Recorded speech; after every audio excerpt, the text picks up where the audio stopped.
high Confederate officials were captured in Georgia, so they were trying to get away, but no luck. Sorry, Jeff, we got you. And on May 12th, the last land battle of the Civil War was fought. This is the Battle of Palmito Ranch. And can you guess what state this was fought in? I'm going to guess Texas. How did you guess? Well, I just thought, what's a place that is isolated enough it can avoid the effects of other places? And where's the place if people are going to entrench and not give up anywhere? That's right. Again, it's the Siberia of America. It's the Asia. You just can't take it. The Texans are hard-headed and stubborn. They refuse to give up, although they eventually do. But they actually had not heard about the surrender. At least it depends on who you ask on that. But there's kind of a difference of opinion. But anyway, 2 weeks later, this is May 12th, so that's the last land battle. And I actually participated in a reenactment of this battle, believe it or not. It was the only battle reenactment I ever did. Oh, who were you in the reenactment? I was a Confederate soldier simply because I fell in with. I met a bunch of guys who had a Confederate unit. That TA in my Civil War class that I keep mentioning, he was a sergeant in the group, and he recruited me in, and so yeah, I was a Confederate soldier for a couple of days. It was an interesting thing. I could tell all kinds of stories about it, but I won't. It was actually the reenactment occurred outside of Austin, which is nowhere near the actual battlefield. It's several hundred miles away. But anyway, so this army finally surrenders. It's the Army of the Trans-Mississippi.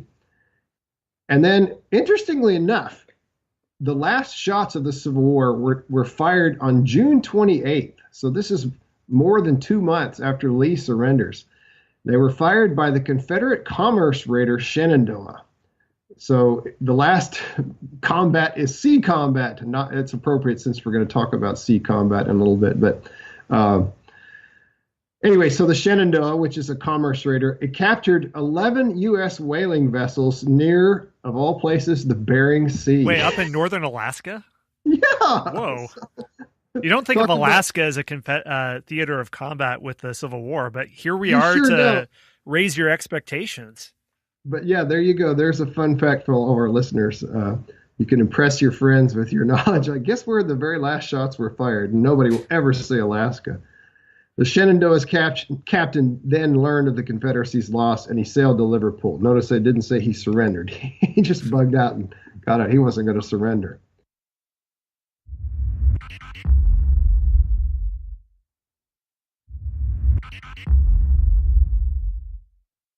That is it. That's the end of the Civil War.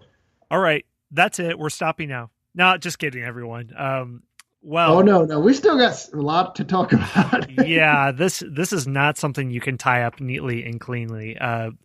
As you mentioned, he just leaves, which we'll talk about with the after effects, but many Confederates simply leave the United States. I would be remiss if I did not talk about Americana Brazil. One of my favorite outposts of culture that exists. But before I mention what we'll talk about in the next episode, okay, so James, I have to ask, with your reenactment of the Palmito Ranch, did it occur in real time that if the battle was 2 days, you lived it out for that weekend for 2 days, or what was this like? Oh, yeah, it was. We fought one day, and then we spent the night and fought another day. In fact, it was a 3-day event. We marched the first day, spent the night, and that was not fun. And I'm guessing you sleep in the conditions of Confederate soldiers as well. Yeah, man, I slept out in the open ground. And they had these things called tent squares where they just made like a pavilion almost, but it didn't have enough room for everybody to sleep under it. And since I was one of the new guys, I was a private, I slept out in the open and with a bunch of other guys. And then, of course, about halfway through the night, it pours down rain. And so all of us dove under that pavilion with those tent squares, and there's like twice as many people in there as there's room for, and we're all bundled up. And it was, despite the fact that it was Austin in May, it got freezing cold that night because I was sopping wet and like to froze to death. It was just awful. I don't know that I got a wink of sleep that whole night.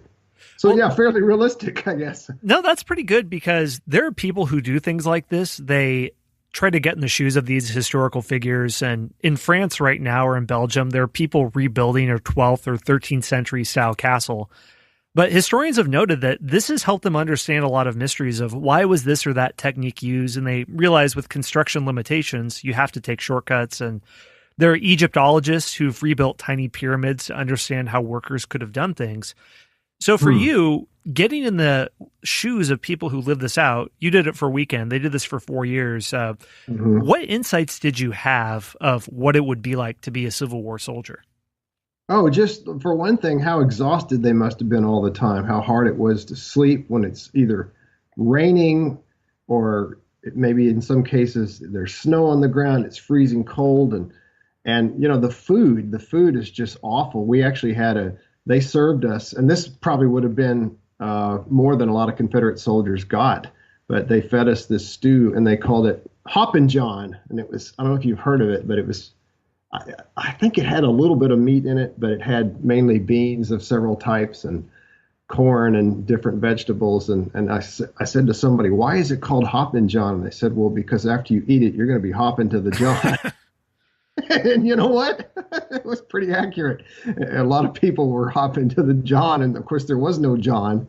So, you know, I mean, we've talked a lot about the horror of combat and the bullets and the artillery shells and all that. We didn't talk too much about the disease, but almost every soldier was sick half the time or 2/3 of the time. Or imagine just not getting enough food, or the food you get is spoiled or it's not good for another reason. And you're just constantly, you read the diaries of the soldiers and people are constantly having diarrhea and other things. And a lot of them died of it. We did talk about how 2 people died of disease for every one that died of a bullet wound. So, just little, I know what I did was just nothing anywhere close, can't hold a candle to what the real soldiers did, but it does give you insight into some of the things they faced. And unless you are a ultra strict disciplinarian with how a camp is set up, with a large group of men in close proximity, you're going to have a wildfire of disease, of cholera, then malaria. I have looked at extensively in another episode in the podcast, but in the conditions, especially in the South, if you get into swamplands or near plantations where you have irrigation works, malaria is an absolute killer. So unless you are an ultra strict disciplinarian when it comes to managing waste runoff or latrines or whatever, it is going to spread like crazy. Definitely. Absolutely. Well, we have a lot to talk about. I mean, James just alluded to the naval battle of the Bering Sea. So in the next episode, we're going to be looking at the Naval War, which we haven't talked about a lot in this series, but major technological advances are happening in shipbuilding. This is something that is going to be crucial to cutting down supply lines, blockading the Confederacy so they can't get access to equipment. So we're going to get all into that. In the episode after that, we're going to look into the epilogue of the Civil War, what happens to all of these characters that we saw here individually, and then we're going to telescope out into the meta level of what are the changes that happen in the United States on the political level, military, technological, and social, and what are the after effects of the Civil War that are still being felt to this day. So we'll get all into those things in the next 2 episodes. All right, well, that was the episode for today. Thank you so much for listening, and I hope you enjoyed it. First of all, I'd like to thank the Knowlton's Rangers, and especially our spy masters, Baron Freyza, Carl from Norway, Chris from Maine, and Melissa Sarnowski, and I'll explain what that means in a second. If you want to support the show and help me keep producing this content, there are 4 easy ways for you to do it. 1, subscribe to the show and leave us a review on Apple Podcasts. If you want to do that, you can go to historyunpluggedpodcast.com and there you'll find instructions. 2, join our Facebook group, which you can find if you just search for History Unplugged. And please like and share posts that I put up about new episodes. 3, submit a question to me so that I can answer it on air. You can email me at info@historyonthenet.com or leave a voicemail. And again, go to historyunpluggedpodcast.com and you'll find instructions. Lastly, and I think this one is the best, is to become one of the Knowlton's Rangers. The Knowlton's Rangers were an elite reconnaissance and espionage detachment of the Continental Army in the Revolutionary War, but it's also the name of the History Unplugged membership program. Learn how to join by going to patreon.com/unplugged. So here's what you get if you become one of the Knowlton's Rangers. If you join at the level of Scout, you can get early access to new podcast episodes, along with enjoying absolutely every single episode of the History Unplugged podcast ad-free. All 270 and counting episodes. If you join at the level of Intelligence Officer, you can also get access to premium episodes, like a multi-part series on the life of Audie Murphy, the most decorated combat soldier in World War II, or the 10-part series Ottoman Lives, a series that looks at the cast of characters that made up the Ottoman Empire, such as the Sultan, the Eunuch, the harem servant girl, and the soldier.